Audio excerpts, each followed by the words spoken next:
Hello and welcome to today's episode of Activating Magic. I'm here with Sasha Lipskaia. I'm so excited. Thank you for saying yes to being here, Sasha.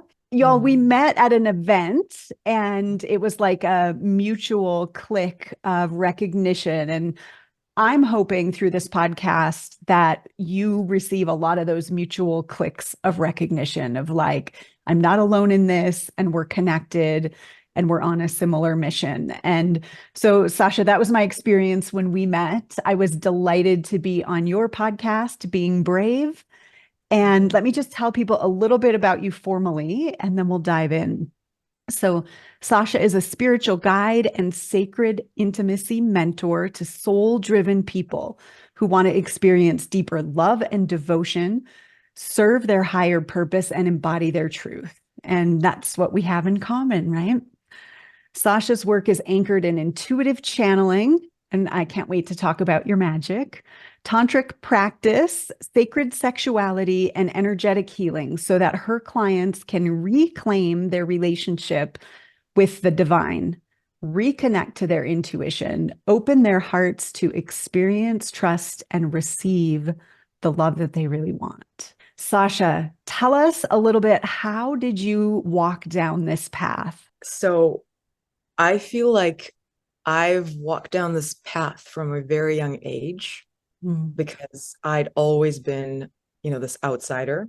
I've always been a loner, I'm an only child. We moved a lot when I was growing up. And so I had to, in a way, not just find ways to really entertain myself, right? And just be very Mm. present with me and safe with myself, but also it's almost like I had no choice but to find that magic that we're going to talk about very young, very Mm. young. So I had the confidence of actually knowing and feeling and being connected to it. And it didn't feel like, oh, I have magic, right? I have to use it. No, it was, oh, it's magic.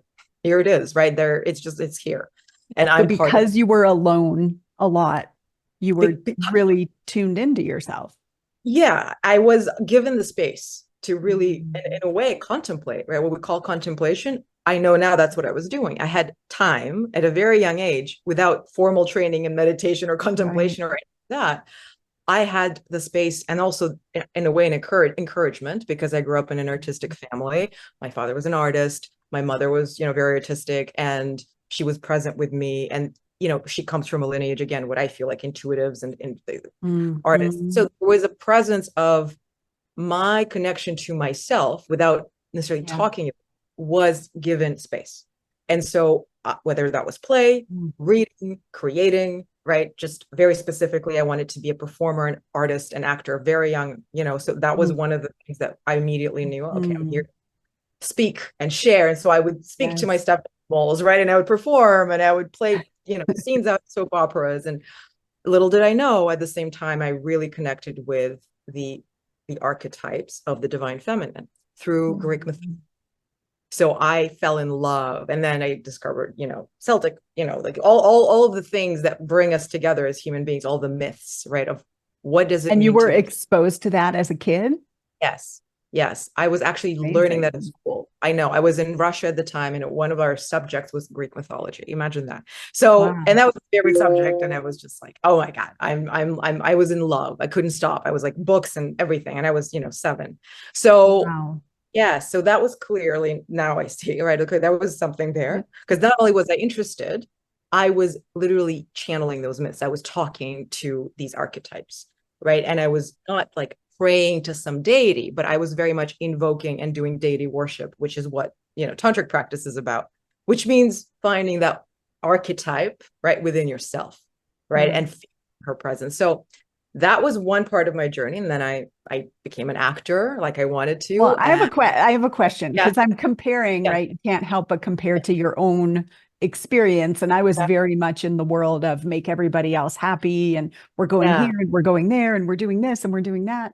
So very, very different. Like I had none of that in my yeah. consciousness at a young Mm, age. Did mm. you keep it? Like, has it just been like, oh, I've been connected my whole life? Or did you have a separation?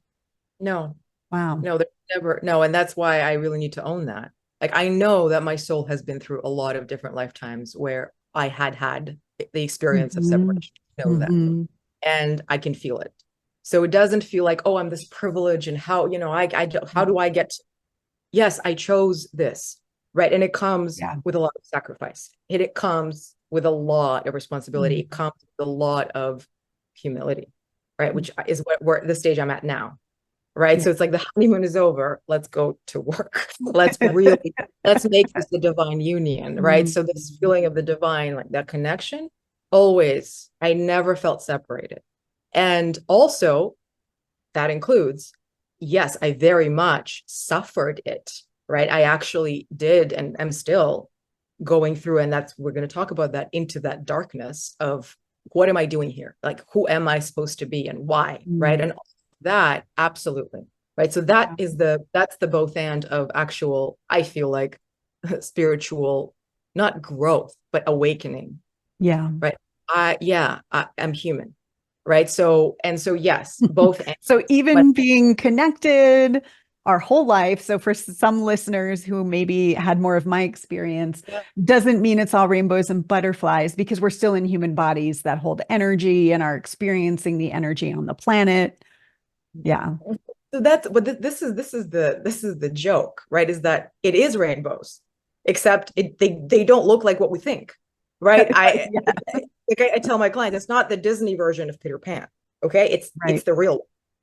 Or it's not the Disney version of Alice in Wonderland. It's the real one. Do you know the real one? It's not for the faint of hearted. Right. So thinking about, like, I don't know if you've seen the movie Pan's Labyrinth. When it came out, it was a big, but it was it's a fantasy film for not for kids, but for kids, it's not for kids. And it's about the Second World War in Spain. But there is an actual myth going on, right? There are not Benicio del Toro, I forgot the name of the director, forgive me. But anyways, it was a big deal. It won an Oscar for a lot of things. Point here is that when you watch that film, it's not a horror film in the sense of, like, but it is, right? It's actually quite terrifying. But the experience of it is that rainbows and magic is real. And so from a very young age, Darla, I actually told my parents, I was like, I know that, and I loved, again, all mythical creatures. I did research on them. I report, like, literally, I was like, no, they are real. They are here. We can't see them. The reason we can't see them is because we would hurt them. Like, I had this thesis when I was like 7. It's like, you don't understand. Like, they're right here. I can sense them. They just won't let us see it. That's it.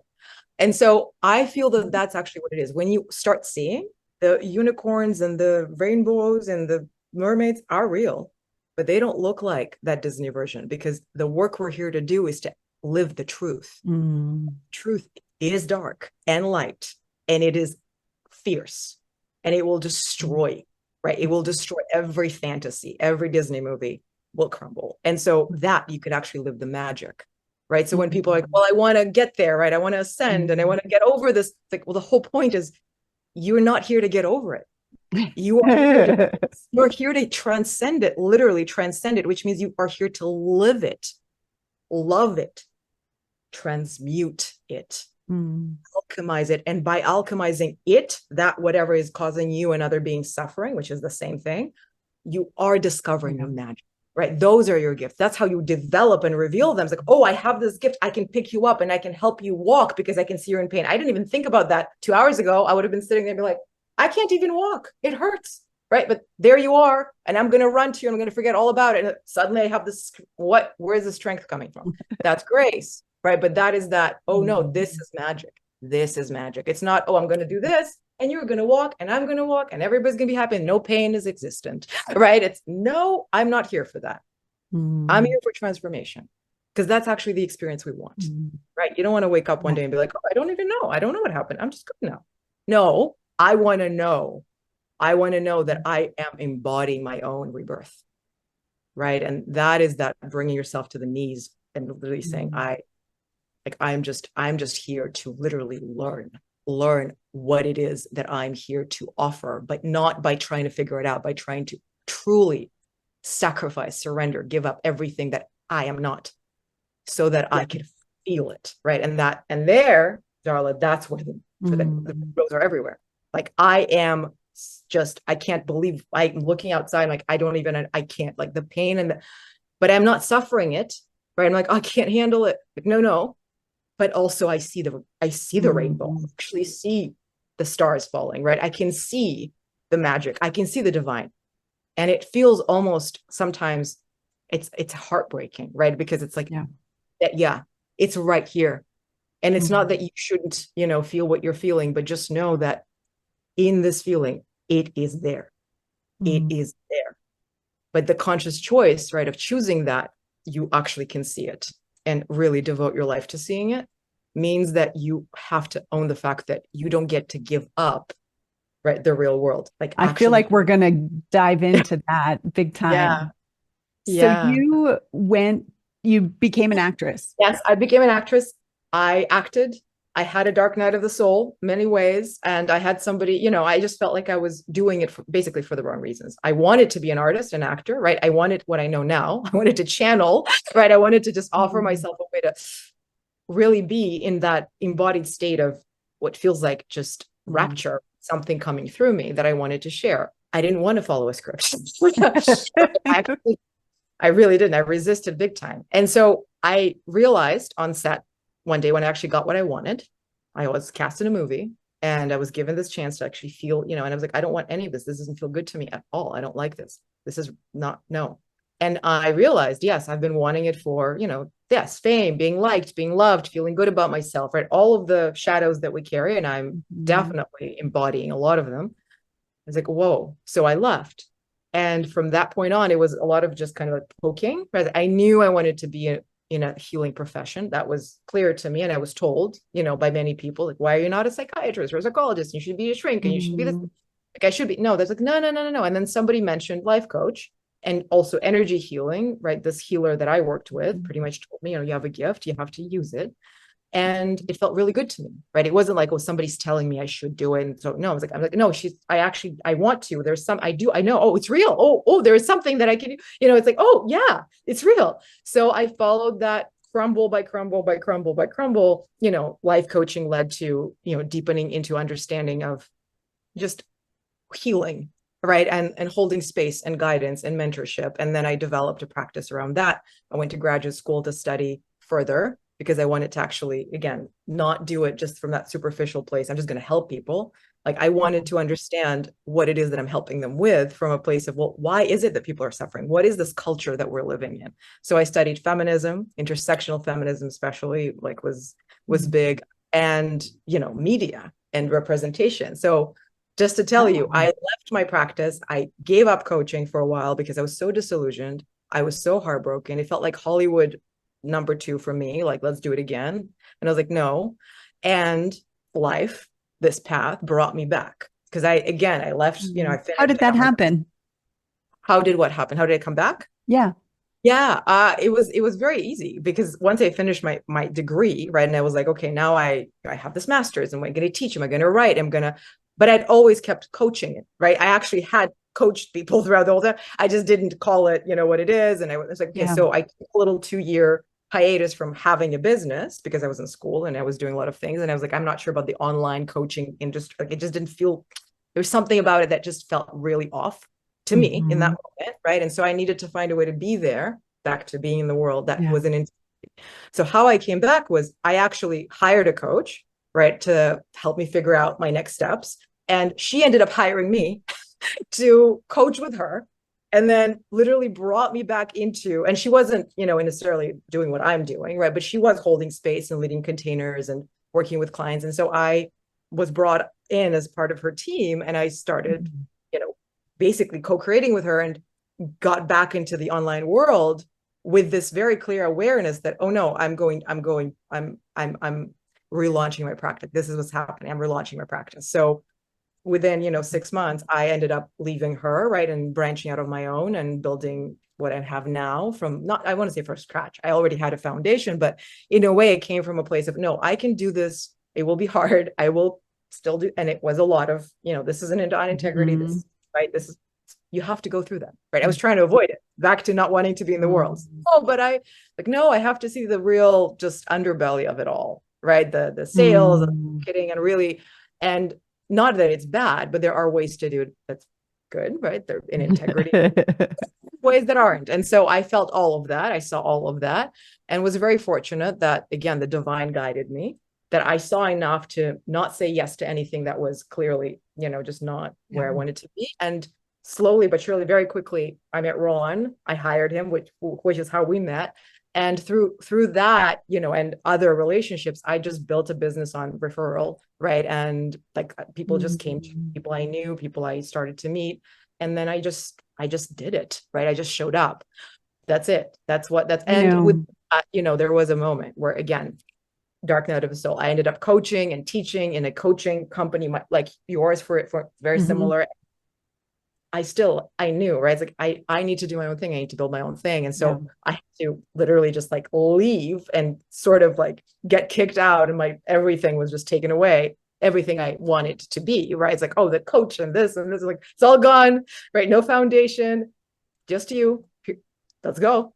And that's like 3 years ago. The last 3 years have been about me actually like really, like what we're talking about, like really going into the world within myself, out there as well, and really being present with what is it that I, right, am here create, like what is mine alone, and everything I need to learn, right? I know we're of course constantly, right, everything that I need to absorb, but most importantly, what do I need to absorb from within myself, and what do I need to create? So that's what my journey has been. It literally, the path literally brought me, right? I didn't like look for it. It was like this way, and I just keep going. Okay, that way. Okay, this way. Like, what do you want from me?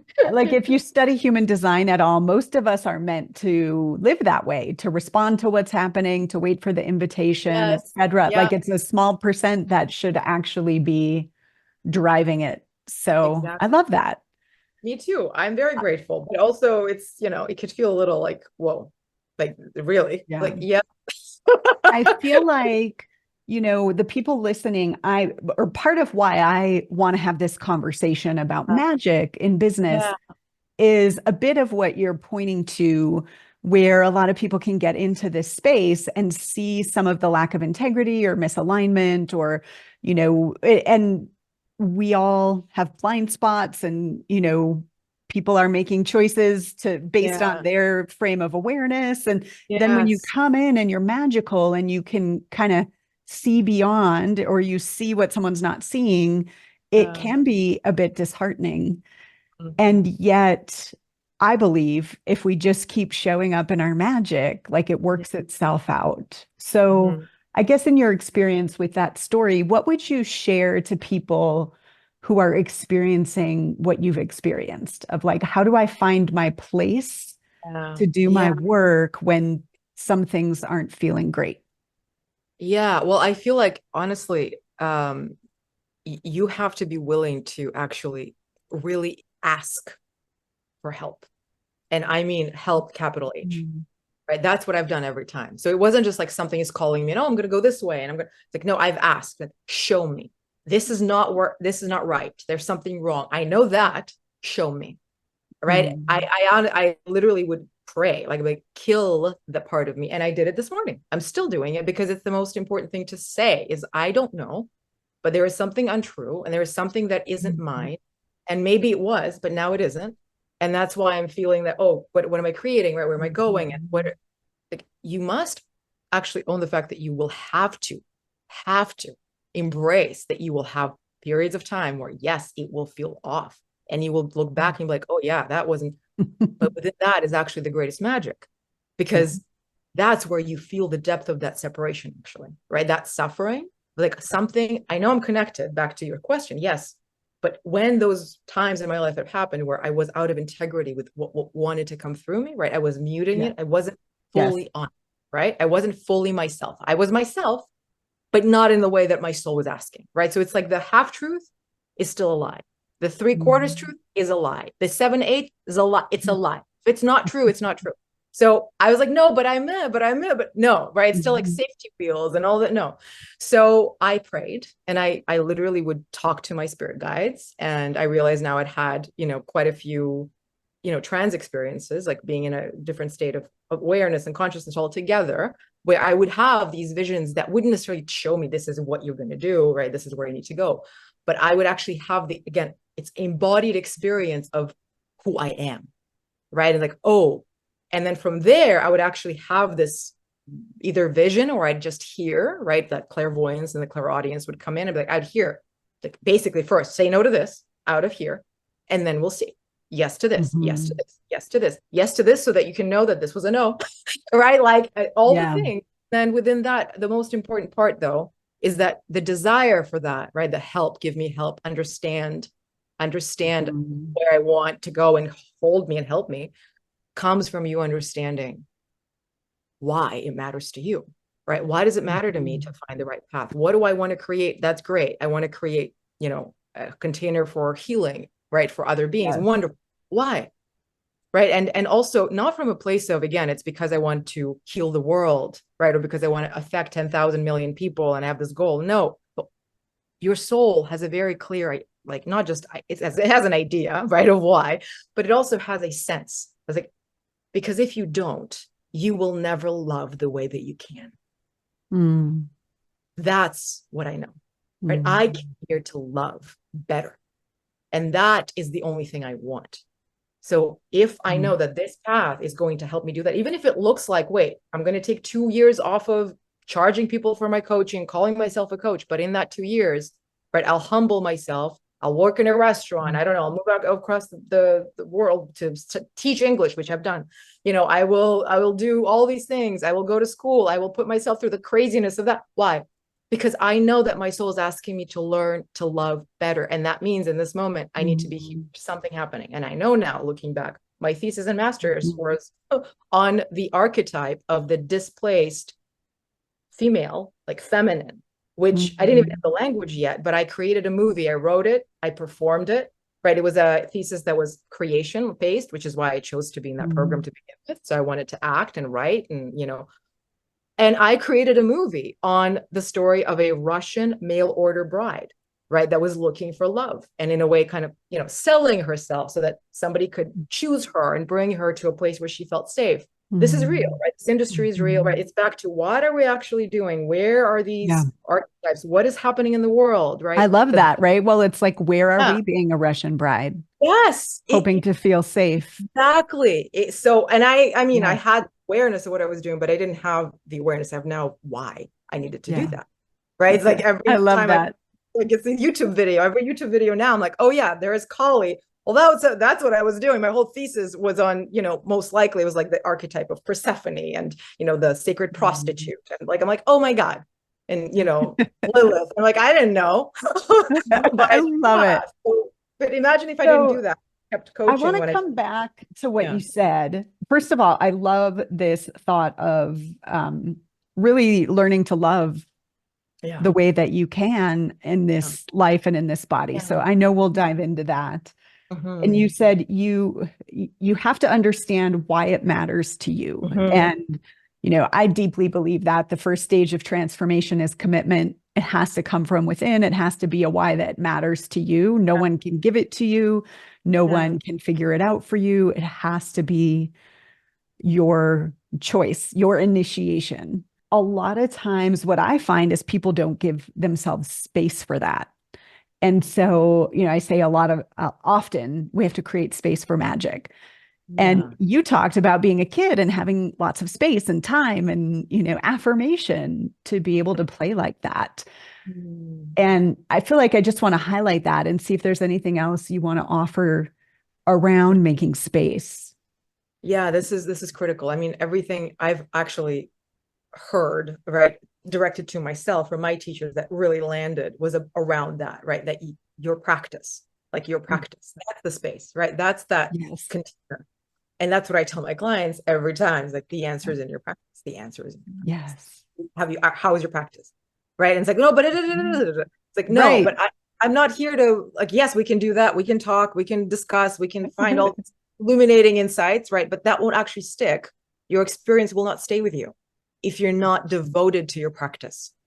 It won't stay, right? It's not going to trust you to stay within you. That's what it is. It is not going to trust you. Are you trustworthy? Right? Are you going to show up and really say, I'm here for this? Show me. Are you? What are you doing? Oh, I don't have time. Okay, that's fair. Yeah. Is that true? If I were to look at you, is that true? Right. So that's, yes, how I now live my life, and, really like acknowledging it now more and more. 80% of my time, Darla, 80%, it's my time. I'm choosing a life, right? That will, some people would say, well, it's very unconventional. Is that, yes, I'm not married. I don't have children right now. I might in the future, right? I'm open to that. But for the last, numerous years, I knew that what I needed and what I wanted, I actually needed to go like beyond what I would ever tell anyone or invite anyone to do, so that I could create a way to actually channel for people what they need to receive, so that they could, in their practice, whether it's half an hour or an hour, right? Not 8 hours a day or 5 hours a day, or even actually experience that which they come to me for and ingrain it in their reality. It becomes the truth, right? Because it always is, but it becomes the truth of how they experience everything. And so my life is revolved around my practice, which means, yes, meditation, big M, meditation, whatever journaling, channeling, I want to, in terms of just releasing and letting that flow. Learning to do that even better, because I've always been more of a speaker than writer in that sense. I want to just share everything. But I understand the importance of the tactile, again, so that's why journaling is so important, that stream of consciousness. So that, as part of my practice, obviously reading, obviously receiving, right, from guides and teachers that I respect. But most importantly, my practice actually now is becoming more and more about that devotional space with God, right? So that is, I walk and I listen in silence for 2 hours, 3 hours. And that, to me, that's 80% of my work. Like, if I don't, of course I don't have to do it. I can still be very present and do and offer what I need to. I've done work. But when I know that actually is a priority, right, to me, I know that it's not a priority because I like to be alone, or, I don't know. It's because in that I actually feel that presence so deeply, and I hear what I need to hear, and I release what I release, that then my actual practice, right, the actual ritual, the meditation, it is so deep, so profound, so immediate that I can receive the insights, right, that will literally save me maybe 6 months of, I'm going to do this, I'm going to do that, I'm going to try. No, it's this.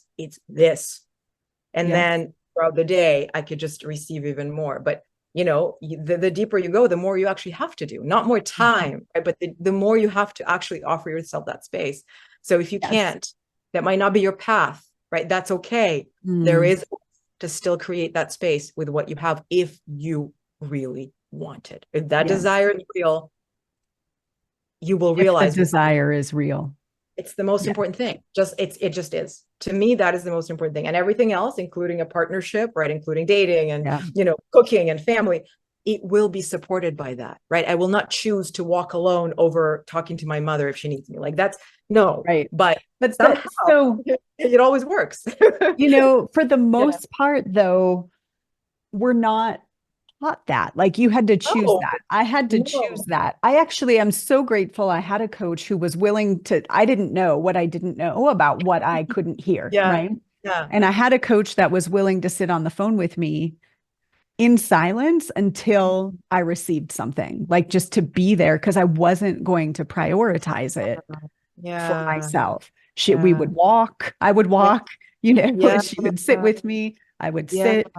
And so most people we're not taught that. And I'm, this morning I saw this ad on social media, and it was basically like showing all of these things that people do in the morning, right? Like meditating. And it was basically saying that was losing if you meditate in the morning, you're losing your most magical time to be productive. Right. So, like, this is what we're taught. Oh my God. Yeah, right. This is out there as a common thought process. Right. And so, when people, like, for me, if I think about, I did a challenge several times called Work Lighter. And what it's really about is when you're making space for your magic and you're tapped in, the actual work can be easy. It's like, it flows. Oh, of course. Yeah, when it's you because you're, sit at your yeah, computer and you try to be productive and watch webinars and figure everything out perfectly and you don't make space for your yeah. magic, then it consumes a lot more time. So that's what I'm hearing you say. And I Oh, hope, yeah. I Hmm. hope that's what people are taking away is like, if I prioritize things that feel good to me, because Yeah. connecting actually feels good, it makes everything else flow. And to be a person with a point of view who's being interviewed on podcasts and birthing work in the world that will live on Yeah. requires that. It's back to, can you be trusted with the Can work that be you're doing? trusted. Can you be Yeah. trusted? Right? Not even in a way of, can people trust you? Yes, they can trust you. Can God trust you? Like, can the divine trust you with the gifts that really you have been gifted, right? They're yours, but you have to actually show up and say, I Yeah. want them. That's responsibility. I'm taking Yeah. responsibility. And I'm still, like, definitely, I'm not saying it's not easy as much as yes, I have myself set up for that, expansive beingness. I'm very fortunate in that way. However, I have had many periods in my life where I wasn't doing those practices. I wasn't meditating. Again, I'm lucky, like, just like somebody who is a gifted athlete, right? They're like, oh, they don't even train and they can, like, I Yeah. know. Yes. Yes. But that doesn't mean that I don't train now, because now I Right. know, actually, if I don't train, that's, excuse my shit.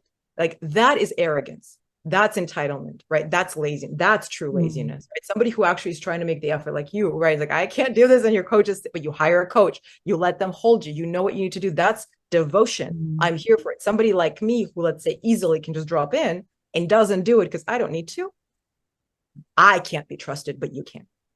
Even Mm. though gift could be like, oh, I'm just so yes. Well, no, it's Mm. just ego. And so I'm not here with magic tricks. It's not, that may have been part of my journey, and that's okay, right? I just do these magic tricks I'm seeing, and that's all great. No shame, no shade, but that's not what I'm here for, right? I'm Right. not interested in levitating. Well, I'm let's not. talk about that. Let's talk Yeah. about what you're here for. When I Yes. think of you, I think of the divine masculine and feminine. I think of doing that deep inner work of accepting all parts of ourselves. Yeah. As someone who's been in a relationship with a man, been in a relationship with a woman, having a business, being in a female body, being on this planet in a female body, I Yeah. feel like I've had a lot of lessons around masculine and feminine. It's not Yeah. my expertise. So, like, Yeah. what would you like to share about your work that you're birthing and what people Yeah. need to know about why it matters to know this? I really think Source put me in relationship with a woman to learn why this matters. That's because, yeah, yes, it did. Exactly. I came here to love better. So Mm, love better. And we can't love if we don't know what it is that we love. Right. yeah. And so we can't love the feminine if we don't know what the feminine is. We can't love the Mm, masculine if we don't love the feminine.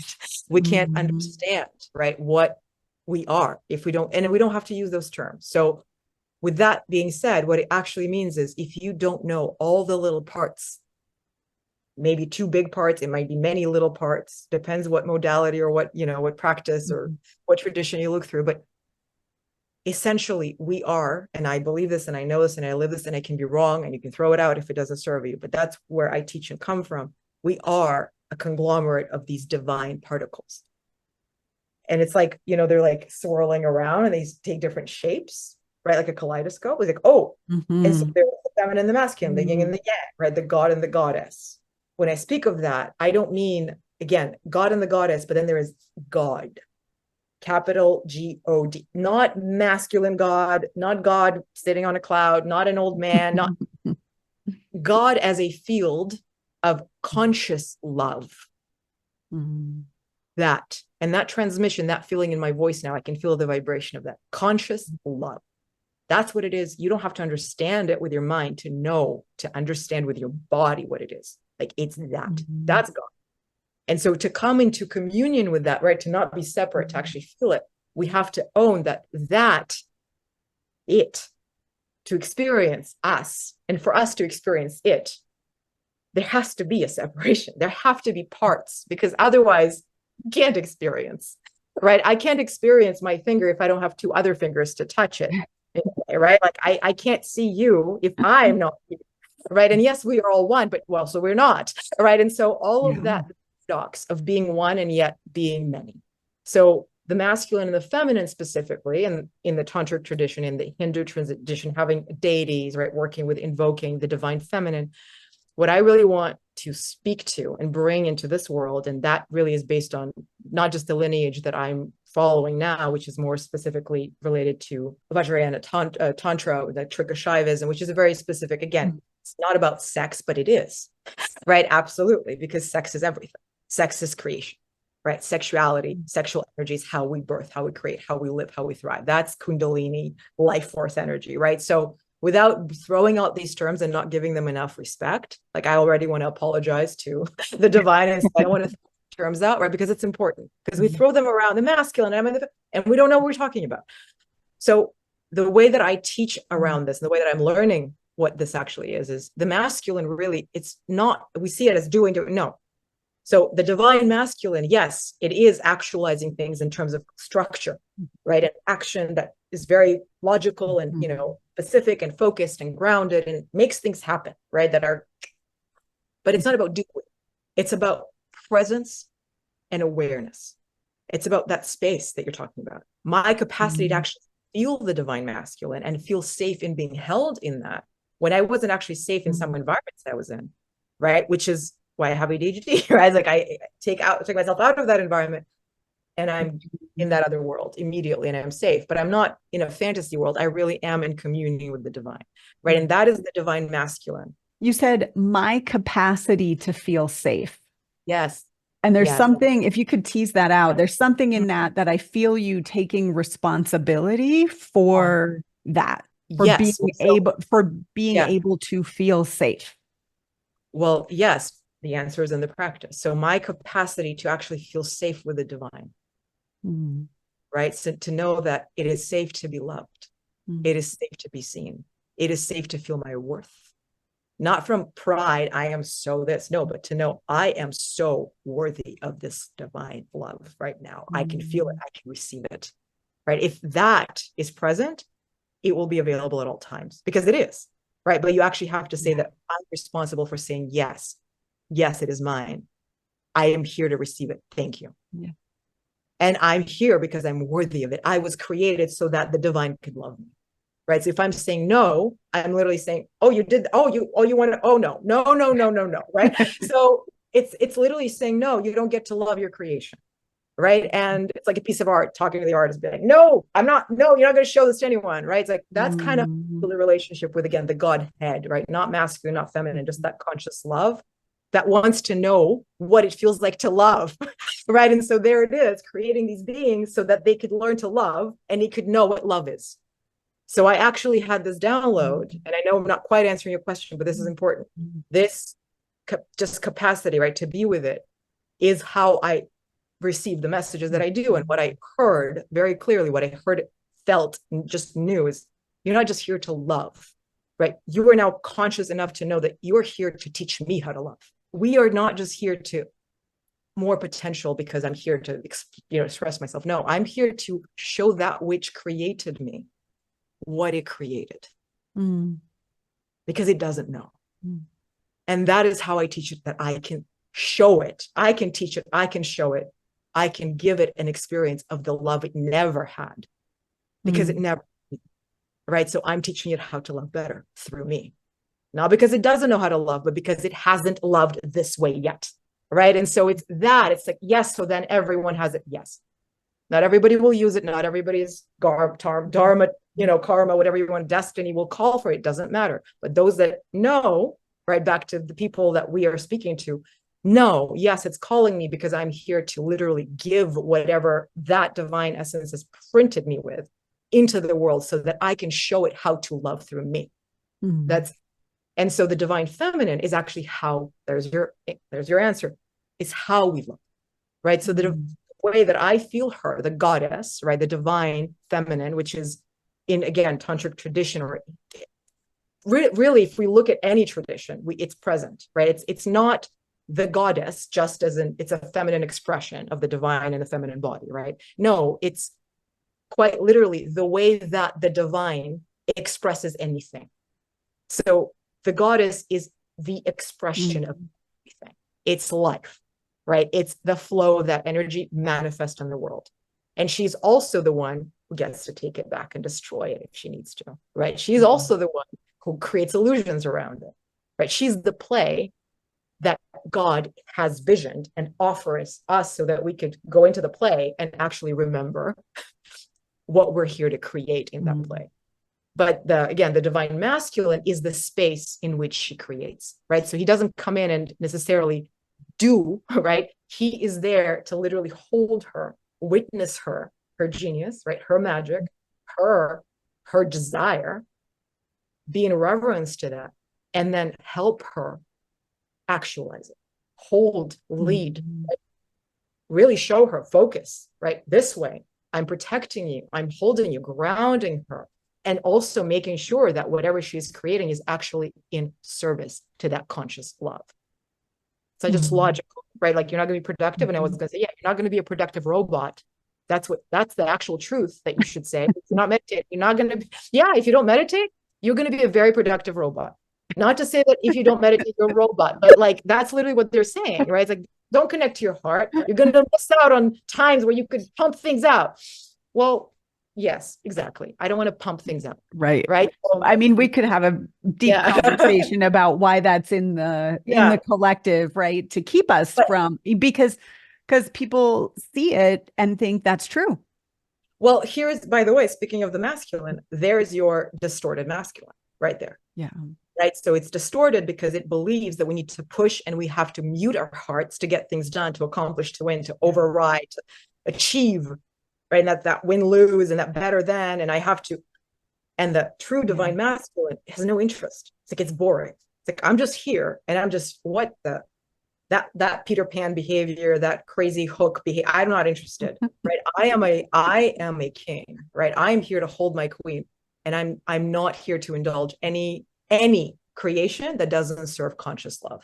Right. That's the true masculine. So us and our masculine, that's actually our capacity, back to capacity, creating the space to develop that safety in our own bodies to be with the divine. Yes, to sit longer in meditation. It might mean going to a retreat. It might mean getting a teacher. It might mean getting the divine masculine will actually show you what you need. That's the structure.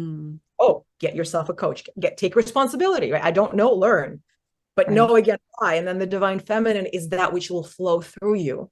When you actually focus and commit and sit and know that this matters, she will come through and she will literally live through.